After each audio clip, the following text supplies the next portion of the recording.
नमस्कार दोस्तों, द्रोण सीरीज के इस एपिसोड में एक बार फिर से आप सभी का स्वागत है। और आज का जो टॉपिक है वो आपको थंबनेल पे नजर आ रहा होगा कि आज हमारा डिस्कशन है अबाउट द अर्थक्वेक वेव्स। और इस अर्थक्वेक वेव्स में आज हम डिस्कस करने वाले हैं प्राइमरी वेव्स और सेकेंडरी वेव्स क्या होती हैं, बॉडी वेव्स क्या होती हैं। बेसिकली अर्थ इंटीरियर के बारे में जब हम डिस्कशन करते हैं, so what are the evidences of the earth interior, तो ये सारा डिस्कशन आज हम करेंगे। तो जैसा कि आपको पता है कि अपनी क्लास की जो रिक्वायरमेंट है वो एक ही रिक्वायरमेंट है कि एक नोटबुक, एक पेन, ठीक है, एक अच्छी सी नोटबुक, एक पेन लेके बैठ जाइए। लास्ट जो हमारा डिस्कशन हुआ था, उस लास्ट डिस्कशन में हमने पढ़ा था कि हमारी अर्थ जो होती है, उस अर्थ के नीचे जब हम जाते हैं तो हमें क्रस्ट दिखाई देता है, फिर हमें मेंटल दिखाई देता है, फिर हमें कोर दिखाई देती है। तो क्रस्ट क्या होता है, मेंटल में कौन कौन से मिनरल्स होते हैं, और कोर में आउटर कोर क्या होती है, इनर कोर क्या होती है, निकल कहां पर, फेरस कहां पर होता है, और किस तरीके से अर्थ का मैग्नेटिज्म क्रिएट होता है, वो लास्ट सीरीज में, लास्ट क्लास में हमने डिस्कशन कर लिया था। तो अब आज के इस टॉपिक को डिस्कस करते हैं, शुरू करते हैं। तो आज के इस डिस्कशन की जब हम शुरुआत करते हैं तो सबसे पहले हेडिंग लगा लेंगे, सबसे पहले नोट कर लेंगे।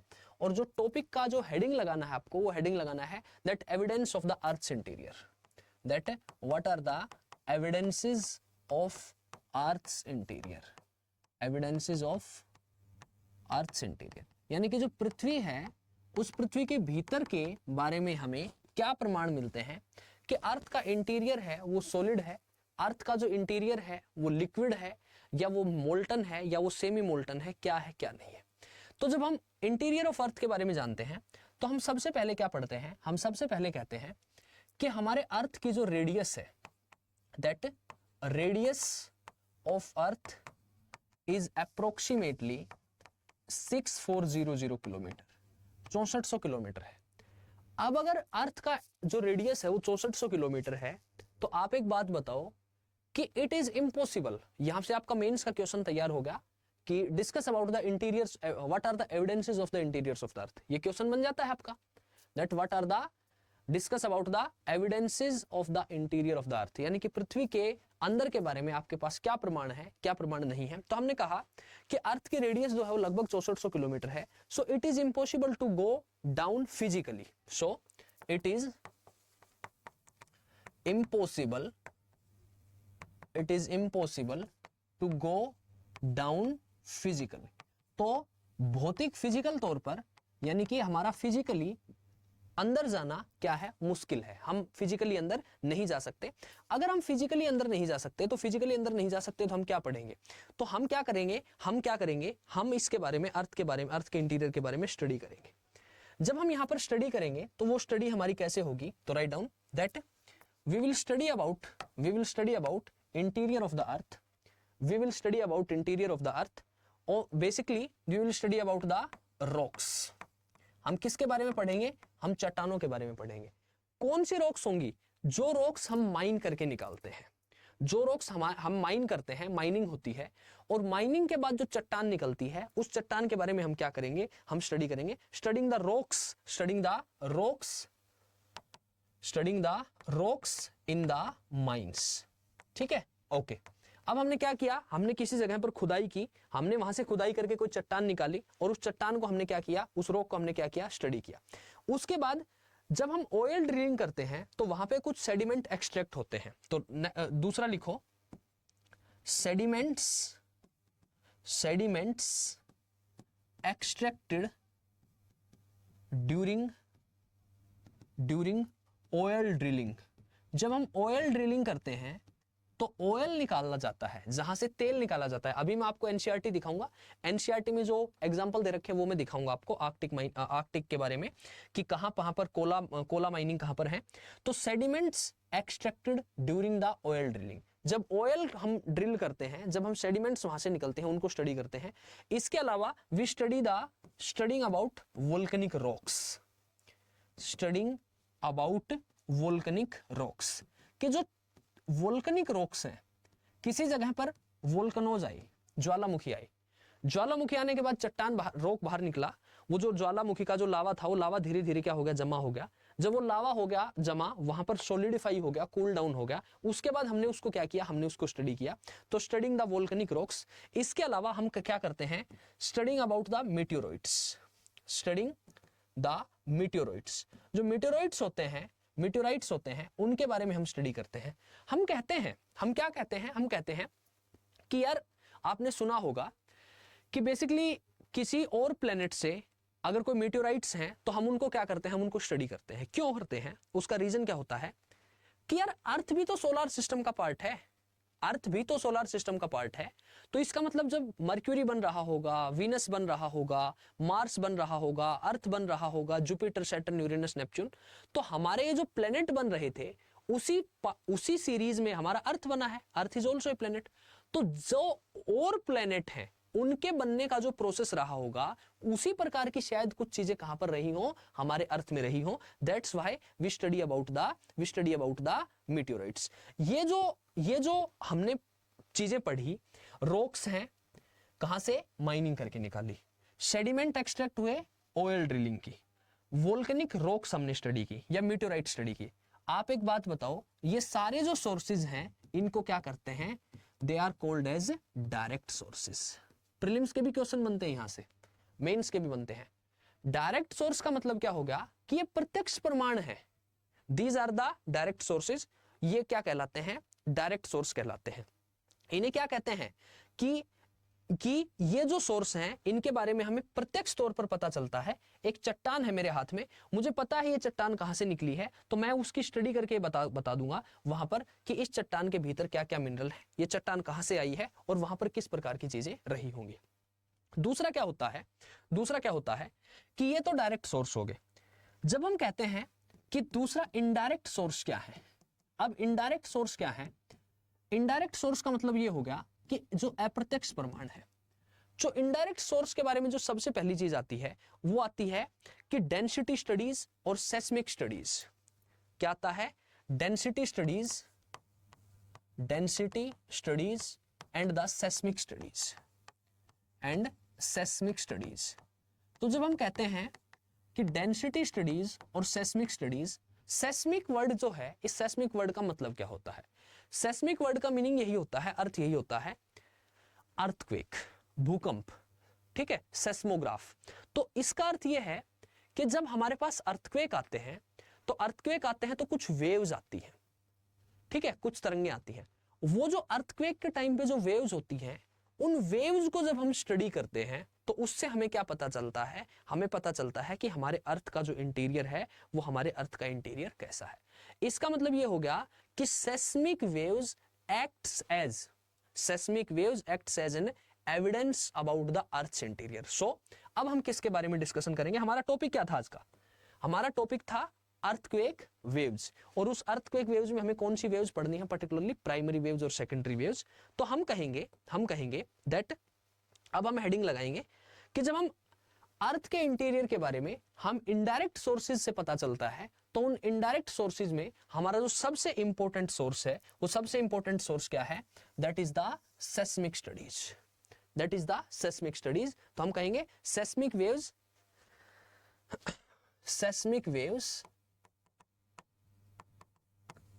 As evidence of earth's interior.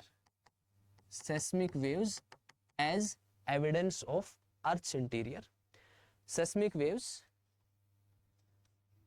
as evidence of Earth's interior. Evidence of Earth's interior. अब क्या होता है, अब एक कहानी सुनो। एक आदमी बैठा था, ठीक है, कि कुछ लोग होते हैं, कुछ लोगों की प्रवृत्ति होती है कि अगर आप उससे मिलके आएंगे तो आपका मूड खराब होगा ही होगा। तो आप किसी जगह से आ रहे हैं, मैंने अंदाजा लगाया कि ये जहां से आ रहा है इसको फलाना आदमी मिला होगा, और अगर उससे मिला होगा तो इसका मूड खराब होगा ही होगा। तो मैंने जब आप आ रहे थे, मैंने आपकी शक्ल को देखा तो मैं समझ गया कि इसकी मुलाकात किससे हुई है, उस आदमी से जरूर हुई है। तो ये जो सेस्मिक वेव्स हैं ये इसी तरीके से बिहेव करती है। मतलब ये वेव्स जब किसी मीडियम से पास होती हैं, तो वो जो मीडियम होता है, वो मीडियम क्या करता है, उस वेव की जो स्पीड होती है उसको भी अफेक्ट करता है। बात को समझना, मैं क्या कहना चाह रहा हूं, पहले समझो आप, लिखवाने का कंटेंट तो मैं आपको दे ही दूंगा, पहले समझो आप।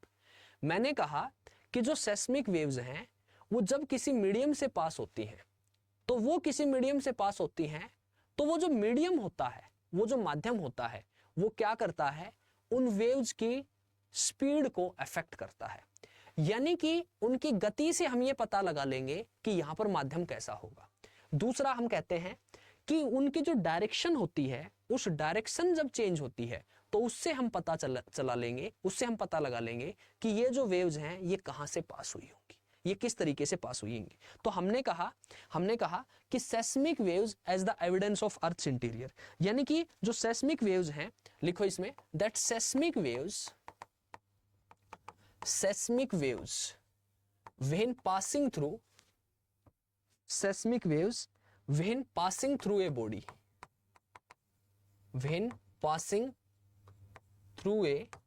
और आप मेरे साथ साथ लिखेंगे भाई, until unless आप लिखेंगे नहीं कोई फायदा नहीं है, ठीक है। seismic waves passing through a body gets modified, यानी कि जो भूकंपीय तरंगे हैं वो जब किसी माध्यम से पास होती हैं, बॉडी का मतलब हो गया वो किसी माध्यम से पास होती हैं, तो देन दे गेट्स मॉडिफाइड, वो क्या हो जाती हैं, मॉडिफाइड, वो क्या हो जाती हैं, उनमें बदलाव आ जाता है। मॉडिफाई का मतलब क्या हो जाता है, चेंज हो जाता है। And it is the nature of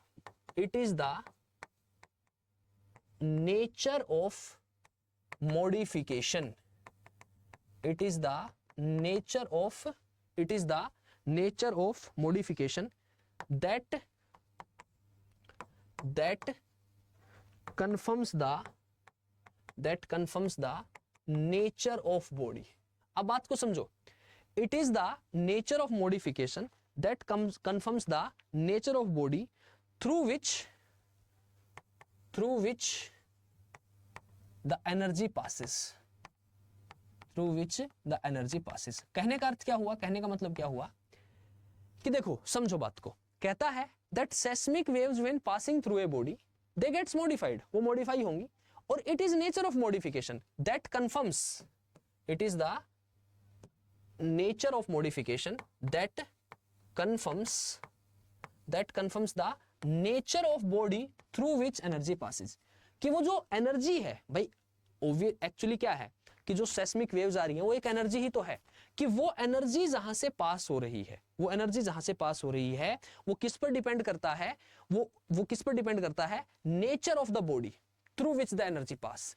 कि मैंने आपसे क्या कहा कि आप जिस आदमी से मिलके आ रहे हैं और आपकी शकल खराब हो रही है, तो मैं समझ गया कि तेरा मूड खराब किसने किया है, कि आप अगर उस रास्ते से आ रहे हैं तो वो फलां आदमी वहां पे बैठा होगा, उससे जो मिल के आता है वो क्या कर देता है, उसके नेचर को, उसके मूड को क्या कर देता है, खराब कर देता है।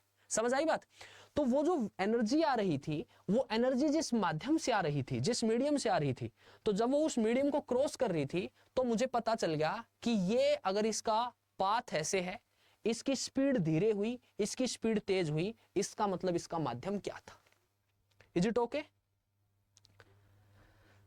Okay, so this is about the seismic waves when passing through a body gets modified, and it is nature of the modification that confirms the nature of body through which the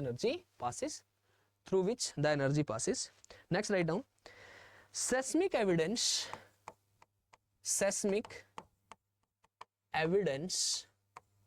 of Earth's interior, कि जो हमारी पृथ्वी के आंतरिक संरचना है उसके बारे में हम जो सेस्मिक एविडेंस लेते हैं, they are based on seismic evidence of Earth's interior are based on mechanical waves. They are based on the mechanical waves. वो किस पर निर्भर करते हैं, वो मैकेनिकल वेव्स पर निर्भर करते हैं। अब इस बात को समझो कि मैकेनिकल वेव्स क्या होती हैं। इसने क्या कहा, इसने कहा कि the seismic evidence of earth's interior, ठीक है जी, हम किसके बारे में पढ़ रहे हैं, अर्थ इंटीरियर के बारे में पढ़ रहे हैं। सेस्मिक एविडेंस जो है उसका अर्थ इंटीरियर का, वो किस पर बेस्ड है, they are based on the mechanical waves. क्या मतलब हुआ, मैकेनिकल वेव क्या होती है, मैकेनिकल वेव क्या होती है, वो वेव होती है दैट रिक्वायर्स ए मीडियम, कि वो वेव जिसको पास होने के लिए, जिसको गो थ्रू होने के लिए एक माध्यम की जरूरत होती है। So seismic evidence of earth interior are based on the mechanical waves, इसी के ब्रैकेट में लिखो that requires a medium, that requires a medium, कि उस वेव को किसकी जरूरत होती है, उस वेव को पास होने के लिए, उस वेव को गो थ्रू होने के लिए एक माध्यम की जरूरत होती है। Okay, so that requires a medium. अब हम क्या कहेंगे, अब हम क्या कहेंगे, हेंस, इससे एक चीज प्रूव होती है, इससे एक चीज प्रूव होती है, the modification of waves, hence the modification of waves while passing through a medium,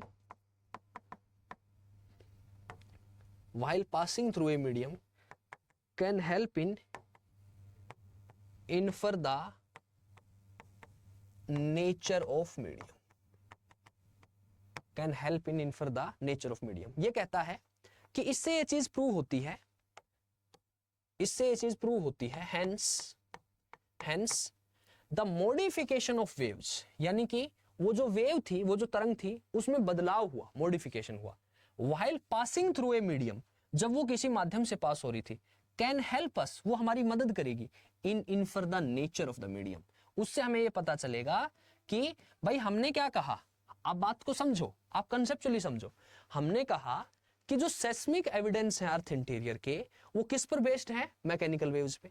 mechanical wave को पास होने के लिए किसकी जरूरत होती है, मीडियम की जरूरत होती है, और जो मीडियम होता है वो medium, hence the modification of wave while passing through a medium, medium का मतलब वो जो माध्यम है वो किस में हेल्प करेगा, it can help in the infer of the nature of the medium, वो हमें बताएगा कि वो जो मीडियम, वो जो वेव है, वो वेव हमें, उस वेव का जो मॉडिफिकेशन हुआ है वो हमें बताएगा कि वहां पर उसका नेचर क्या रहा, मीडियम का जो नेचर है वो क्या रहा।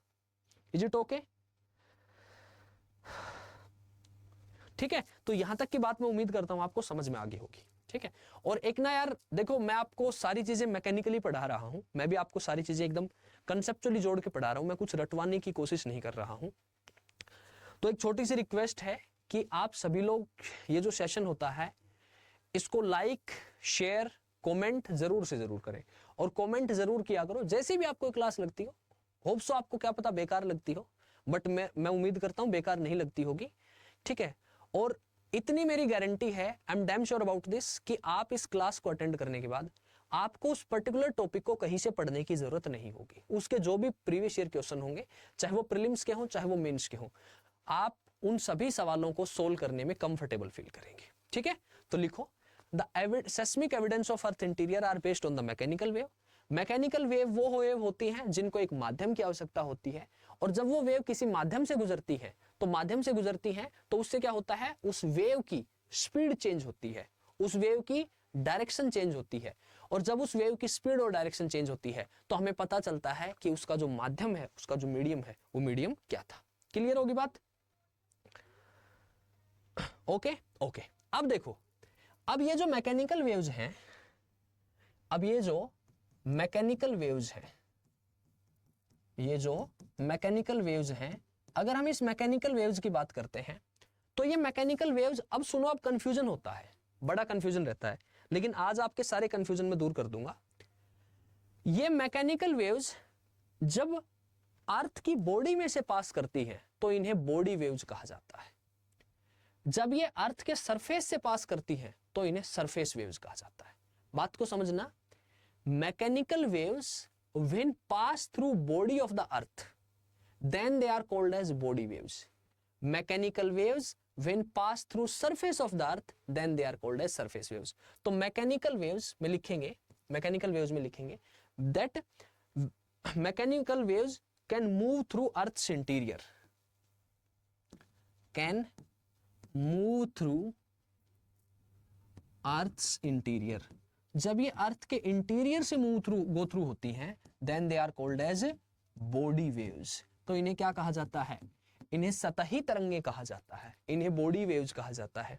इसी तरह mechanical waves can move through surface, तो इन्हें क्या कहा जाता है, सरफेस वेव्स कहा जाता है। सॉरी, ये सरफेस वेव्स सतही तरंगे होती हैं, ये भूगर्भिक तरंगे होती हैं, then they are called as surface waves. समझ आई बात? As the name suggest, body का मतलब बॉडी में से पास हो रही है, अलोंग द सरफेस चल रही है, तो अलोंग द सरफेस चल रही है तो क्या बन गई, सरफेस वेव बन गई। क्लियर होगी बात। So mechanical waves are, they can be body waves और they can be surface waves. अब सुनो बात, अब दोबारा कंफ्यूजन क्रिएट होगा कि जो सरफेस वेव्स और जो बॉडी वेव्स होती हैं वो दो टाइप की हो सकती हैं।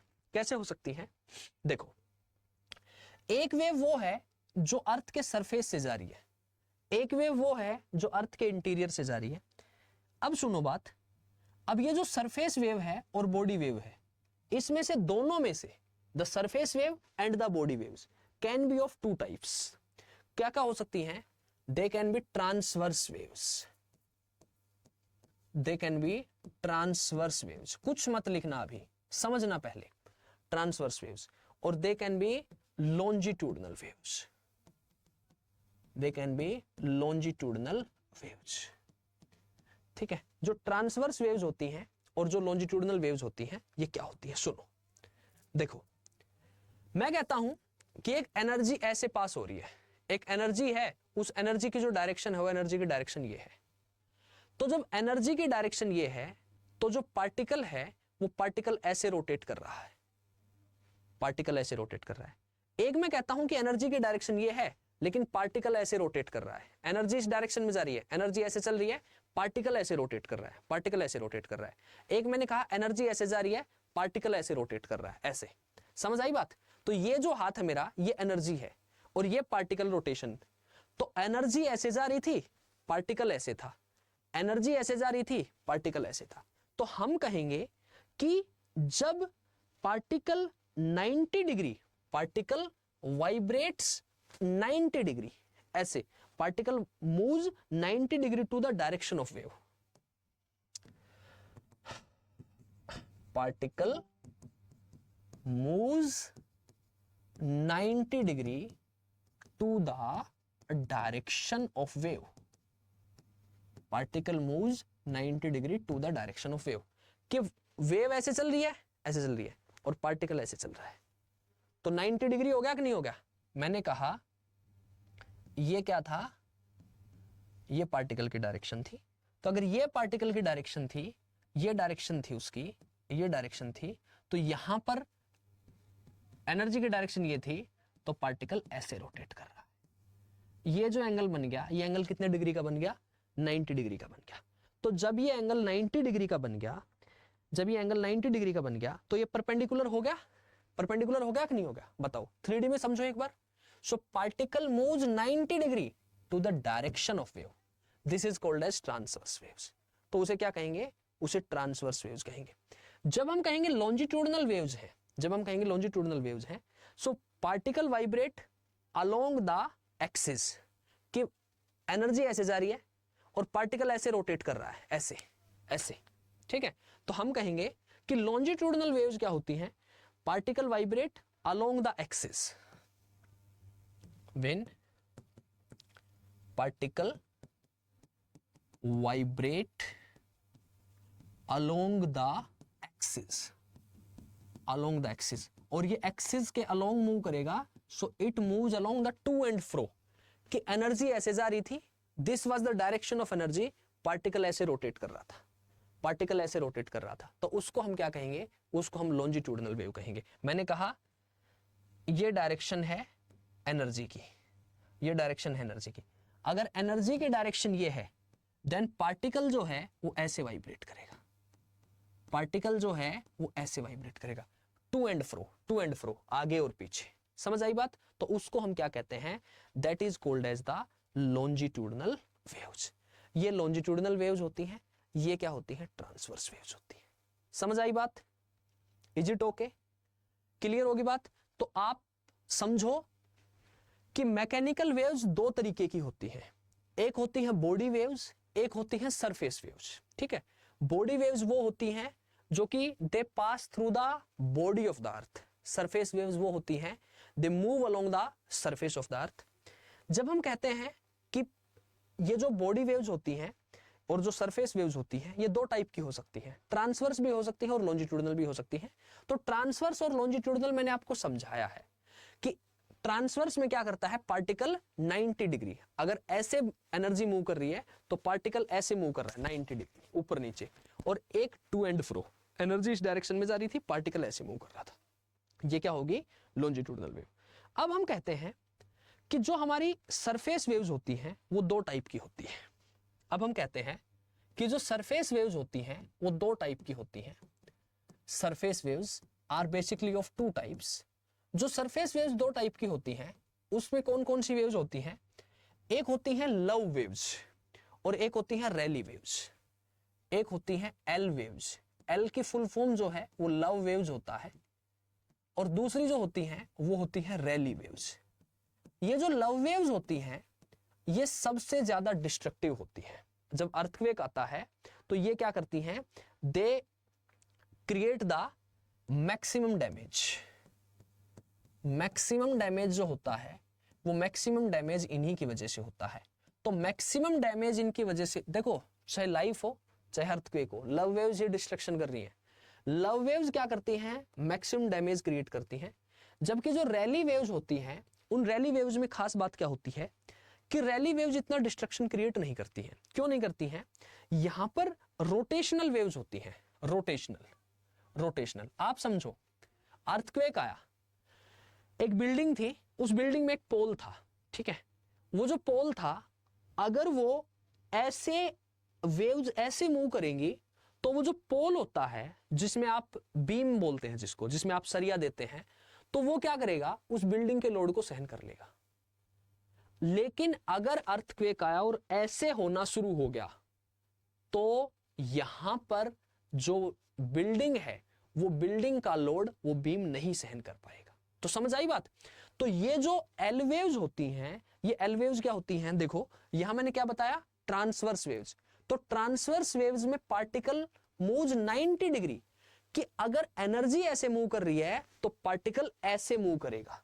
तो जब ऐसे मूव करेगा तो जो एल वेव्स होती हैं वो एल वेव्स क्या होती हैं, दे आर ट्रांसवर्स वेव्स। तो आपको ये समझ में आया कि ये जो वेव्स होती हैं ये मैक्सिमम डिस्ट्रक्शन क्यों करती हैं, क्या रीजन होता है। जबकि रैली वेव्स जो होती हैं ये रैली वेव्स होती हैं, रैली वेव्स क्या होती हैं, ये रोटेशनल वेव्स होती हैं, तो इसलिए ये डिस्ट्रक्शन ज्यादा क्रिएट नहीं करती हैं।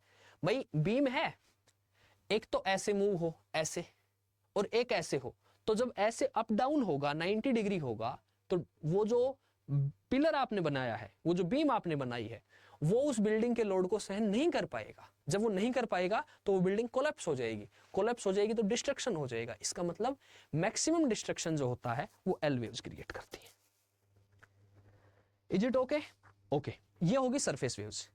और जो बॉडी वेव्स होती हैं, अब जो बॉडी वेव्स होती हैं वो दो टाइप की होती हैं। बॉडी वेव्स जो होती हैं वो बॉडी वेव्स दो टाइप की होती हैं। जब हम बॉडी वेव्स की बात करते हैं तो ये बेसिकली दो टाइप की जो बॉडी वेव्स होती हैं उसमें एक होती है पी वेव्स यानी कि प्राइमरी वेव्स, एक होती है एस वेव्स यानी कि सेकेंडरी वेव्स।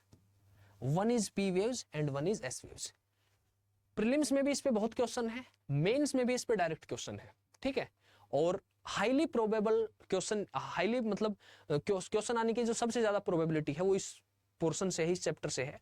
तो जो बॉडी वेव्स होती हैं they are further two types, one are P waves and one are the S waves. जब हम कहते हैं कि बॉडी वेव्स दो तरीके की होती हैं तो पी वेव्स क्या होती हैं, they are faster, they are comparatively faster. यहां पर जो वेलोसिटी होती है, देखो वेलोसिटी के बारे में आप एक चीज याद रखो, एक चीज समझो। मैंने आपसे कहा कि आपके पास एक लोहे की रोड है, आपने कहा ठीक है सर। मैंने आपसे कहा आपके पास एक लकड़ी की रोड है, आपने कहा ठीक है सर। दोनों ही तो सॉलिड हैं, दोनों ही सॉलिड हैं। आपने क्या है कि आपने कहा कि कोई पार्टिकल जल्दी किस में मूव करेगा, जल्दी वाइब्रेट कहां से करेगा, तो आप कहेंगे सर जल्दी तो लोहे की रोड है ना उसमें से करेगा। अब मैंने पूछा क्यों, तो आपके पास एक सीधा सा जवाब है कि लोहा जो है वहां पर रिजिडिटी ज्यादा है, कठोरता ज्यादा है, पार्टिकल्स क्लोजली कॉम्पैक्ट हैं। तो हम कहेंगे that velocity has a positive correlation with the density and the rigidity of the material. आप समझ पा रहे हैं मेरी बात?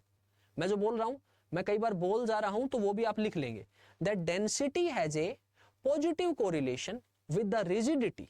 रिजिडिटी जो है और डेंसिटी जो है उसके साथ पॉजिटिव कोरिलेशन है, कि अगर ज्यादा रिजिड मटेरियल है तो वहां पर वेव्स की जो स्पीड होगी वो क्या होगी, ज्यादा होगी। अगर लेस रिजिड मटेरियल है तो वेव्स की स्पीड क्या होगी, कम होगी। सो पी वेव्स क्या है, P waves are faster waves. ठीक है, ठीक है। अच्छा, दूसरी चीज क्या है, that P waves can pass through solid, can pass through liquid, can pass through gas. Solid, liquid, gas तीनों में से पास हो जाती है। जबकि जब हम एस वेव्स की बात करते हैं तो दे आर कंपैरेटिवली स्लो, तुलनात्मक रूप से इनकी जो गति होती है वो गति क्या होती है, कम होती है। अब हमें पता है कि जो वेलोसिटी है वो वेलोसिटी का पॉजिटिव कोरिलेशन होता है, तो जो एस वेव्स होती हैं they can only pass through solids, they can only pass through solids. ये केवल और केवल कहां से पास हो सकती हैं, सॉलिड से पास हो सकती है। जो कठोर माध्यम होगा वहीं से पास होगा, जहां पर माध्यम रिजिड लिक्विड होगा या सेमी मोल्टन होगा वहां से पास नहीं होगी। क्लियर हुई बात? ओके, ठीक है। अब देखो हमारा डिस्कशन क्या था आज हमारा टॉपिक क्या था? हमारा टॉपिक था पी एंड एस वेव्स, यानी कि इन पी और एस वेव्स के बारे में हमें डिस्कशन करना है। तो जब हमें इन पी और एस वेव्स के बारे में डिस्कशन करना है तो केवल ये डिस्कशन यहीं पर खत्म नहीं होता है। ये तो पहला पॉइंट हो गया, ये फास्ट हैं, ये स्लो हैं, ये सॉलिड, लिक्विड, गैस तीनों में से पास हो सकती हैं। ये केवल और केवल किस में से पास होती हैं, सॉलिड से पास होती है। अब क्या होता है, अब सुनो बात, देखो लिखो। अभी मैं आपको एनसीईआरटी में लोकेट करवाऊंगा, दिखाऊंगा कि both P and S waves, जो प्राइमरी वेव्स हैं और सेकेंडरी वेव्स हैं, both P and S waves can bend with changing densities, can bend with changing densities, कि जैसे ही आपकी डेंसिटी चेंज होती है मीडियम की, मैंने क्या बताया था कि माध्यम क्या करेगा, माध्यम दिशा बदल देगा, माध्यम गति बदल देगा। So P and S waves can bend with changing the density, something like reflection of the light, something like reflection of light, कि जिस तरीके से लाइट का रिफ्लेक्ट हो जाती है। लाइट क्या करते हैं, हम कहते हैं ना कि अगर ये नॉर्मल है और ये लाइट आ रही थी तो कई बार ये ऐसे मुड़ जाएगी और कई बार ये लाइट जो है ये ऐसे चली जाएगी, कि sometimes it comes towards the normal, sometime it goes away from the normal. तो ये किस पर निर्भर करता है, ये माध्यम पर निर्भर करता है। ये मत कहना सर हमने फिजिक्स नहीं पढ़ी है, 10वीं तक तो सबने पढ़ी है, 10वीं तक तो सभी ने पढ़ी है। तो ये जिस तरीके से जो लाइट होती है वो मीडियम चेंज करती है तो अपनी डायरेक्शन बदल देती है, उसी तरीके से the P waves and the S waves can bend with changing the densities, sometimes something like reflection of the light. As the light reflects, in the same way the primary waves and the secondary waves also reflect. तो उसी तरीके से primary waves और secondary waves क्या हो जाती हैं, reflect हो जाती हैं। ठीक है, इसी आधार पर हम क्या करते हैं, हम एक ऑब्जर्वेशन करते हैं। ठीक है, हम क्या करते हैं, हम एक ऑब्जर्वेशन करते हैं, और ये observation about P and S waves, ये जो ऑब्जर्वेशन होती है ये प्राइमरी और जो सेकेंडरी वेव्स है उस प्राइमरी और सेकेंडरी वेव्स के बारे में होती है। और इससे हमें क्या पता चलता है, इससे हमें पता चलता है अर्थ के इंटीरियर के बारे में, अर्थ के इंटीरियर के बारे में। ठीक है, तो अर्थ के इंटीरियर के बारे में जब हमें पता चलता है तो हम क्या कह रहे हैं, देखो एक बार एनसीईआरटी निकालो, आप एक बार एनसीईआरटी निकालो। जब आप एनसीईआरटी निकालते हैं, पढ़ते हैं, तो उसमें ये 11th क्लास की एनसीईआरटी है, फंडामेंटल्स ऑफ फिजिकल ज्योग्राफी, सभी के पास होनी चाहिए। जब आप फंडामेंटल्स ऑफ फिजिकल ज्योग्राफी पढ़ते हैं तो मैं अब बता दूं इसमें आपको, ठीक है, जस्ट गिव मी मिनट। देखो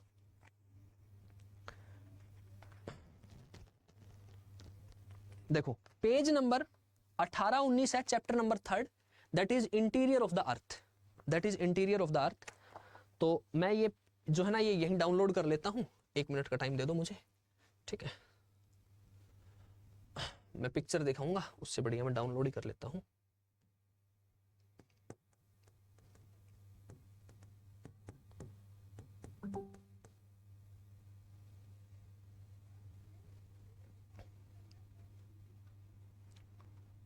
चैप्टर नंबर 3 है। चैप्टर नंबर 3 को जब आप ओपन करेंगे, देखो ये है चैप्टर नंबर 3। तो इसने लिखा है, इस चैप्टर को आप पढ़ेंगे। देखो आप कहते हैं ना 11th क्लास की एनसीईआरटी समझ नहीं आती है, अब आएगी, अब मेरे साथ साथ पढ़ते जाएंगे ना, आप तब आएगी। तो डायरेक्ट सोर्सेज के बारे में फैक्चुअल इंफॉर्मेशन है। गोल्ड माइंस अफ्रीका में 3 से 4 किलोमीटर गहरी हैं, ठीक है, ये मैंने बता दिया आपको। डीप ओशन ड्रिलिंग, ठीक है, कोला माइंस हैं, deepest drill at Kola Arctic Ocean में 12 किलोमीटर है, ठीक है। अब सुनो बात, अर्थक्वेक। देखो earthquake waves, earthquake waves are basically of two types, body waves and surface waves, ठीक है, लिखा है। body waves are generated due to release of energy at focus। focus क्या होता है? focus वो पॉइंट होता है जहां से earthquake ओरिजिनेट होता है।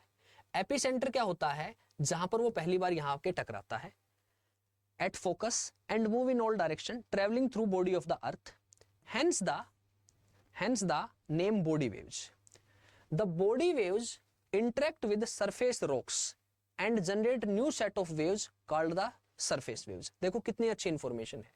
जो बॉडी वेव्स होती हैं वो interact with the surface rocks, कि जो सतह में जो चट्टानें होती हैं उनके साथ टकराती हैं, and generate new set of waves that are called as surface waves.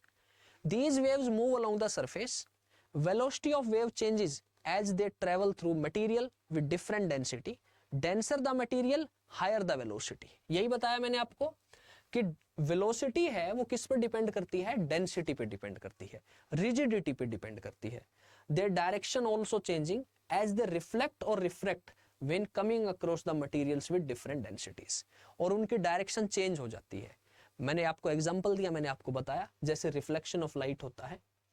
उसके बाद कहता है ये पी वेव्स और एस वेव्स हैं। देखो P waves and S waves, okay. P waves move faster, first to arrive at surface, primary waves कहते हैं। ये इंपॉर्टेंट इंफॉर्मेशन है। P waves are similar to sound waves, sound waves के similar है। Travel through gaseous liquid solid. S wave has arrive at surface with some time lag, these are called secondary wave। S wave travel only through solid material। मैं बता चुका, मैं समझा चुका आपको ये बात। This characteristic of S wave is quite important। It has helped scientists to understand the structure of the interior of the earth। अब हम क्या करते हैं कि इससे हम अर्थ के इंटीरियर के स्ट्रक्चर के, इंटीरियर स्ट्रक्चर के बारे में बताते हैं। कहता है ना observation about P and S waves, कि प्राइमरी और सेकेंडरी वेव्स की जो ऑब्जर्वेशन है वो क्या ऑब्जर्वेशन है। ओके अब देखो क्या कहता है ये कि देखो propagation of the earthquake waves, कि अर्थक्वेक वेव्स का प्रोपगेशन क्या है। अब सुनो बात को, यहां एक डायग्राम दिखाई देगा तुम्हें, ये डायग्राम देखो, ये आपका एनसीईआरटी का डायग्राम है। मैंने कुछ नहीं बनाया इसमें, कुछ नहीं बताया मैंने आपको। इसमें लिखना क्या है वो मैं बता दूंगा। यहां से आपका अर्थक्वेक ओरिजिनेट हो रहा था और ये जो वेव्स थी दे आर मूविंग आउटवर्ड, ये आउटवर्ड जा रही थी। ये कहां तक पहुंची? 105 डिग्री। ये जो एंगल बनता है, अगर ये सेंटर ऑफ अर्थ है तो ये सेंटर ऑफ अर्थ है, इस लाइन को मैं मिला दूं तो ये एंगल कितना बन जाएगा? 105 डिग्री, 105 डिग्री। तो 105 डिग्री तक गई, उसके बाद हमें कोई वेव दिखाई नहीं दी। फिर हमें वेव दिखाई दी 145 डिग्री पे। और ये जो वेव्स थी देखो, जब कोर में एंटर करती हैं अर्थ के, अब ये मत कहना सर क्रस्ट क्या होता है, मेंटल क्या होता है, कोर क्या होता है। क्रस्ट मेंटल कोर तो मैं बता चुका। कोर में एंटर करती हैं तो ये पहले इनवर्ड जाती हैं, इनवर्ड गई एंड देन आउटवर्ड, पहले इनवर्ड जाती हैं एंड देन आउटवर्ड। यहां पर ये जो एरिया है यहां पर कोई वेव दिखाई नहीं देती। अगर यहां पर कोई वेव दिखाई नहीं देती, so this is called as P, ये क्या हो गया? पी वेव, सॉरी ये क्या हो गया? यहां पे देखो नो डायरेक्ट पी वेव, मैं उल्टा बोल गया, नो डायरेक्ट पी वेव। तो 105 डिग्री से 105 डिग्री से और 145 डिग्री, 105 डिग्री से 145 डिग्री, ये क्या हो गया, ये पी वेव शैडो जोन हो गया। शैडो जोन का मतलब यहां पर कोई भी पी वेव दिखाई नहीं देती है। बात आई समझ में? इसी तरीके से जब मैं कहता हूं कि एस वेव का डायग्राम क्या है, तो ये एस वेव जो थी ये तो भाई लिक्विड से और गैस से पास ही नहीं होती।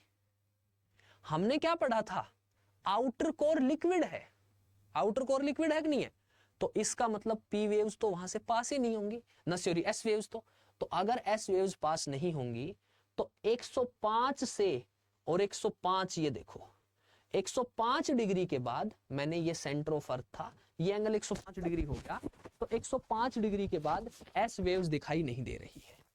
इसका मतलब ये है कि आप एक बात बताओ, एस वेव शैडो जोन बड़ा है या पी वेव शैडो जोन बड़ा है? तो आप कहेंगे कि sir S wave shadow zone बड़ा है, पी वेव शैडो जोन छोटा है, क्योंकि पी वेव्स में जो शैडो जोन था वो 105 से 145 डिग्री था, 145 डिग्री के बाद दोबारा अपीयर हो जाती है, जबकि यहां पर एस वेव में 105 डिग्री के बाद वो अपीयर नहीं होती है। मैं कुछ नहीं, कहीं का कोई सोर्स नहीं है, ये जो एनसीईआरटी बुक है ये बुक है मेरे पास, बस दैट्स इट, ये पढ़नी है आपको बस, और कुछ नहीं लेना है। Is it okay? तो ये समझ आ गया आपको कि पी वेव और एस वेव जो होती हैं उनका ये दोनों डायग्राम आपको बना लेने हैं, ये दोनों डायग्राम आपको बना लेने हैं, P wave shadow zone and the S wave shadow zone as it is. Is it okay? यहां तक की बात आप लोगों को समझ आ जानी चाहिए, ठीक है? फिर भी कुछ समझ नहीं आता है तो कमेंट सेक्शन में डाल देना, अगली जो क्लास होगी उसमें डिस्कस कर लेंगे। और एक ही बात है कि आप सभी को लाइक शेयर कमेंट जरूर करना है, कमेंट जरूर करके जाया करो, ठीक है? क्लियर होगी ये चीज? ये डायग्राम आपको समझ में आ गया? अब अगर ये डायग्राम आपको समझ में आ गया तो अब मैं आपको एक छोटी सी बात समझा दूं, छोटी सी बात मैं समझा दूं, और वो छोटी सी बात क्या है, मैं कहता हूं लिखो point number 1 that initially both P and S waves, कि शुरुआत में जो दोनों प्राइमरी वेव्स और जो सेकेंडरी वेव्स थी, initially both P and S waves are slow and the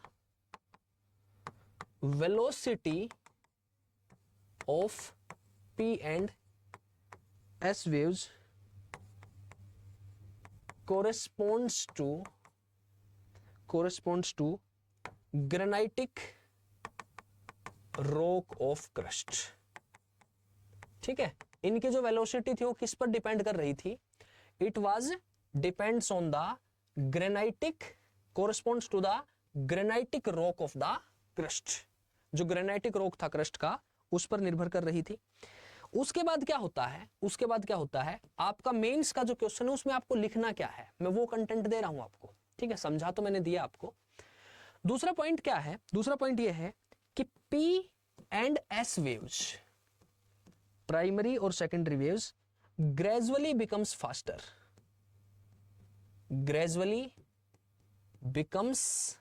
faster, वो ग्रेजुअली क्या होती हैं? तेज होती हैं। P and S waves gradually becomes faster, उसके बाद क्या हो जाती हैं? वो फास्ट हो जाती हैं। It means density of crust increases. भाई हमने क्या पढ़ा था? हमने जब क्रस्ट, मेंटल और कोर पढ़ा था तो हमने कहा था कि जैसे जैसे हम नीचे जाते हैं डेंसिटी क्या होती है? इंक्रीज होती है। जैसे जैसे आप क्रस्ट पे हो, फिर मेंटल में आए, फिर कोर में आए, तो आपका ऊपर से नीचे तक जब आए तो डेंसिटी इंक्रीज हुई ना। तो P and S waves gradually becomes faster, it means density of the crust increases, कि जैसे जैसे आप नीचे गए डेंसिटी क्या हो रही है? डेंसिटी इंक्रीज हो रही है। ओके, क्लियर होगी बात? 2 पॉइंट क्लियर हो गए? ओके, थर्ड पॉइंट क्या है? थर्ड पॉइंट कहता है there is sudden drop in the velocity of P and S waves, there is sudden drop of velocity of P and S waves after crossing 100 kilometre depth, after crossing 100 kilometre depth. अब हिंदी में समझो कि कहता है कि जैसे ही आप 100 kilometre की डेप्थ क्रॉस करते हैं, 100 किलोमीटर नीचे जाते हैं, जो प्राइमरी और सेकेंडरी वेव्स हैं उनकी वेलोसिटी कम हो जाती है। क्यों हो जाती है? याद करो मेरे वीर जवानों, याद करो कि जो क्रस्ट था, और क्रस्ट अप्रोक्सीमेटली हम कह रहे थे कि उसके बाद मेंटल जो आता है, तो मेंटल का जो अपर पार्ट है, upper part of upper mantle, ये पूरा मिलके क्या बनाता है, ये पूरा मिलके क्या बनाता है, लिथोस्फीयर बनाता है। और लिथोस्फीयर के बाद क्या शुरू होता है, एस्थेनोस्फीयर शुरू होता है। और लिथोस्फीयर सॉलिड है, लास्ट क्लास अगर देखी होगी ना तो तुम्हें दिक्कत नहीं होगी कि सबसे ऊपर 100 किलोमीटर तक तो लिथोस्फीयर था, लिथोस्फीयर तो रिजिड था, लिथोस्फीयर तो सॉलिड था। उसके बाद एस्थेनोस्फीयर शुरू होता है। और मैंने क्या बताया था, जो लिथोस्फेरिक प्लेट्स होती हैं वो एस्थेनोस्फीयर पर मूव करती हैं, और एस्थेनोस्फीयर में ओलिवाइन होता है, और ओलिवाइन सेमी मोल्टन होता है, लाइक स्पंज होता है। ऐसे प्रेस करोगे प्रेस हो जाएगा।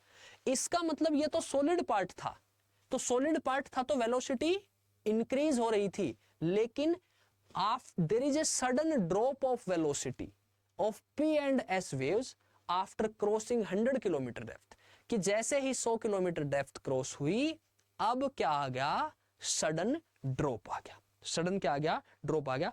इट इज बिकॉज, तो लिखो, अरे ये समझ आया कि नहीं आया?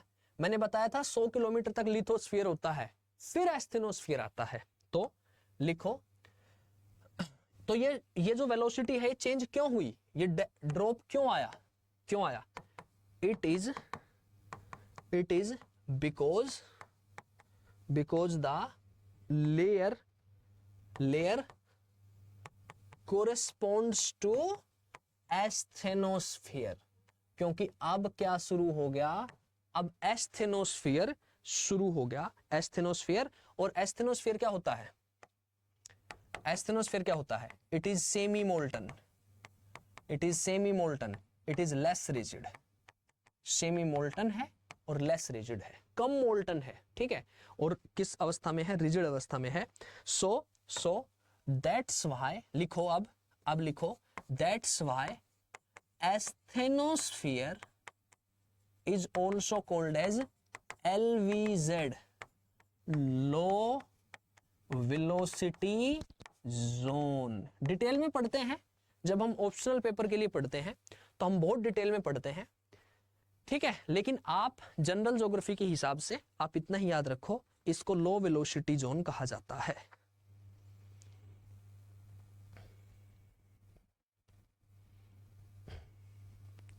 It is low velocity zone,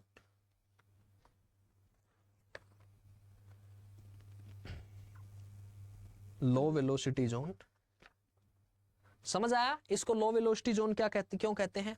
okay, तो 100 किलोमीटर के बाद ये कहानी शुरू हो जाती है। ओके, अब लिखो next after crossing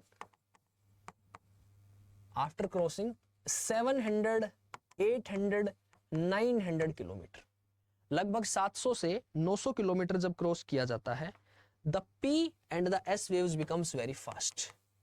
The P and S waves becomes very fast. जो P और S waves हैं वो बहुत तेज हो जाती है आफ्टर 700, आफ्टर 900। जब वो P और S waves फास्ट हो जाती हैं, because as after this limit, as after this limit, इस लिमिट के बाद क्या आ जाते हैं, फिर इनर कोर शुरू हो जाती है। तो as after this limit inner mantle शुरू हो जाता है, because as after this limit the inner mantle starts.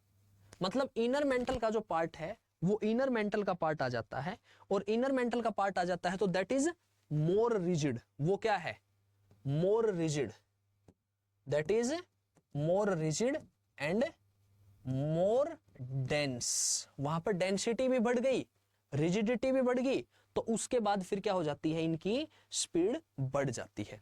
तो जो इनर मेंटल है, जो इनर मेंटल है, इस इनर मेंटल को क्या कहा जाता है, HVZ। HVZ का मतलब हो गया high velocity zone. This is HVZ, high velocity zone, high velocity zone, it is high velocity zone, इसे हाई वेलोसिटी जोन कहा जाता है। ठीक है, एक एविडेंस और है, एक एविडेंस और है कि हम कहते हैं कि जो प्राइमरी वेव्स हो या फिर सेकेंडरी वेव्स हो, जो प्राइमरी वेव्स हैं या फिर जो सेकेंडरी वेव्स हैं, वो bend, they are bending outward, वो इस तरीके से जा रही है, इस तरीके से बेंड हो रही है आउटवर्ड। तो जब waves, when the waves are bending outward, so if the waves are bending outward, अगर वो बाहर की तरफ जा रही हैं outward, it is also the evidence, ये भी एक एविडेंस है, it is another evidence that increasing of the that it is the evidence that there is increase in the density with the depth, कि जैसे जैसे हम डेप्थ में जा रहे हैं डेंसिटी इंक्रीज हो रही है। if the waves are bending outward, it is also the evidence that as we go deep, the density increases, density क्या होती है, इंक्रीज होती है। As we go deep the density increases.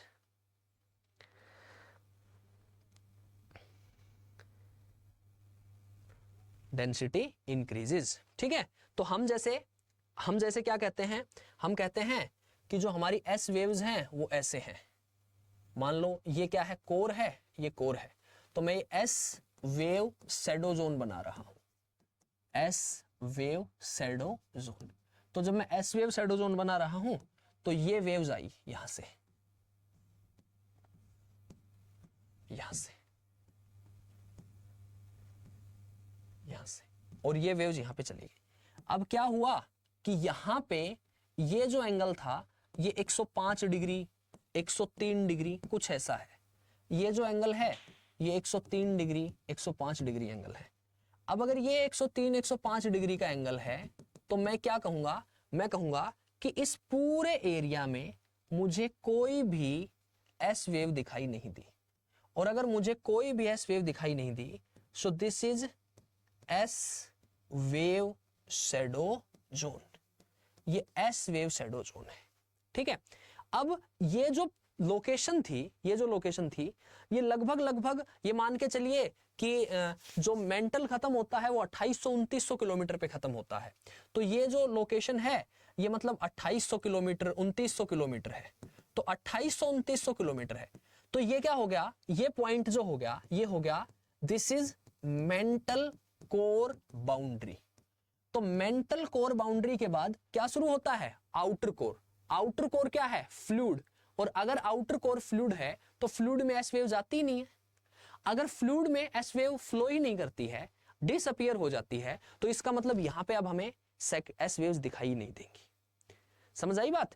तो S wave do not move more than 103 degree, 105 degree, क्योंकि at the depth of 2800 to 900 approximately, इस depth के बाद, because it is the mental core boundary and beyond this their outer core starts, beyond this outer core starts, और जब outer core start हो जाती है, so outer core क्या है, fluid है। ठीक है, मैंने आपको बताया था उसमें निकल है, उसमें फेरस है, उसमें सिलिकेट इंप्योरिटीज है। तो सिलिकेट इंप्योरिटीज होने की वजह से उसका मेल्टिंग पॉइंट कम हो जाता है, और जब उसका मेल्टिंग पॉइंट कम हो जाता है तो वो फ्लूइड होती है। इनर कोर सॉलिड है क्योंकि वो सबसे नीचे है, टेम्परेचर बहुत है, प्रेशर बहुत है, तो वो सॉलिड है, और जब वो रोटेट करती है तो अर्थ का मैग्नेटिज्म क्रिएट होता है। तो ये क्या आ गया, ये एस वेव शैडो जोन बन गया। ठीक है, जबकि पी वेव्स की बात करते हैं तो पी वेव्स क्या होती है, पी वेव शैडो जोन क्या बनता है? अगर मैं कहूं कि पी वेव शैडो जोन, और ये बनाना है, कभी ना बनाओ, पी वेव शैडो जोन मैंने आपको दिखा दिया एनसीईआरटी में, और आपको बनाना भी है। अब आप एनसीईआरटी पढ़ेंगे तो एनसीईआरटी भी आपको समझ आ जाएगी। अरे ऐसे कैसे,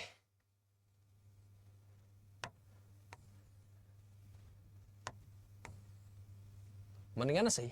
ठीक है, देखो यहां पर क्या है, ये कोर है, यहां पर ये क्या है, ये कोर है।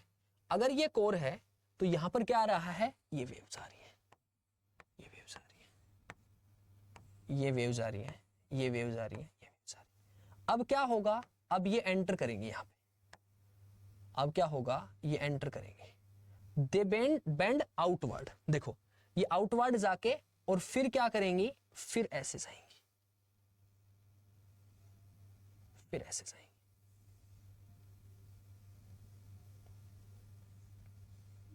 ऐसे। ये जो एंगल है ये तो 103 105 डिग्री है, 103 105 डिग्री है।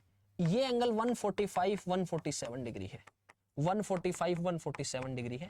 अब यहां पर तो दोबारा से वेव्स आ गई, यहां तो दोबारा से आ गई। ये जो एरिया रह गया, ये जो एरिया 103 से 145 के बीच में, यहां हो गया पी वेव शैडो जोन। ये क्या बन गया, P wave shadow zone. This is P wave shadow zone, ये बन गया। समझ आ गई बात? तो ये मामला है किसका, पी वेव्स का, और ये मामला है किसका, एस वेव्स का। ठीक है भाई, तो आपको मैंने बता दिया है, आपको मैंने समझा दिया है। एनसीईआरटी में ये जो टॉपिक है इसको तुम खुद पढ़ लेना, अब तुम्हें पूरा समझ आ जाएगा। ठीक है, अब तुम्हें कोई चीज ऐसी फील नहीं होगी जो तुम्हें नहीं लगेगी। और ये जो डिस्कशन था हमारा, सो मैं इसको उम्मीद करूंगा कि आज का जो थंबनेल था वो थंबनेल के हिसाब से मैंने डिस्कशन कर लिया है। What are earthquake waves, what are P waves, what are S waves. अगला जो टॉपिक है वो मैं कॉन्टिनेंटल ड्रिफ्ट थ्योरी पढ़ाऊंगा, महाद्वीपीय विस्थापन सिद्धांत। एक रिक्वेस्ट है आप लोगों से, सेशन को लाइक शेयर और कमेंट जरूर करना है। जैसे भी आपको एक क्लास लगती हो कमेंट जरूर से जरूर करके जाना है, कमेंट करके जरूर बताना है कि सर ये क्लास ठीक लगती है, अच्छी लगती है, बेकार लगती है। ठीक है, जो भी आपके विचार है। ओके, सो इसी नोट के साथ, और आपके जो भी साथी यार दोस्त यूपीएससी के लिए तैयारी कर रहे हो, स्टेट पीसीएस के लिए तैयारी कर रहे हो, ज्योग्राफी जिस किसी भी एग्जाम में आने वाली हो उसके लिए तैयारी कर रहे हो, तो उन सभी के साथ इस क्लास को शेयर करें, साझा करें। तो इसी नोट के साथ आज इस सेशन को, अब और कुछ है नहीं। ठीक है, आज का जो टॉपिक था वो खत्म हो गया। तो अगला टॉपिक हम कॉन्टिनेंटल ड्रिफ्ट थ्योरी पढ़ेंगे, देन आफ्टर फिर सी फ्लोर स्प्रेडिंग प्रोसेस पढ़ेंगे, देन आफ्टर फिर प्लेट टेक्टोनिक्स थ्योरी पढ़ेंगे। तो चलो ठीक है, सो आई होप आपको समझ आ रहा होगा। बाकी द्रोण सीरीज की और वीडियोज हैं, वो वीडियोज आप देख लीजिए। सो ठीक है, bye bye, see you, take care. Session को लाइक शेयर और कमेंट जरूर से जरूर करना है। ओके, टाटा।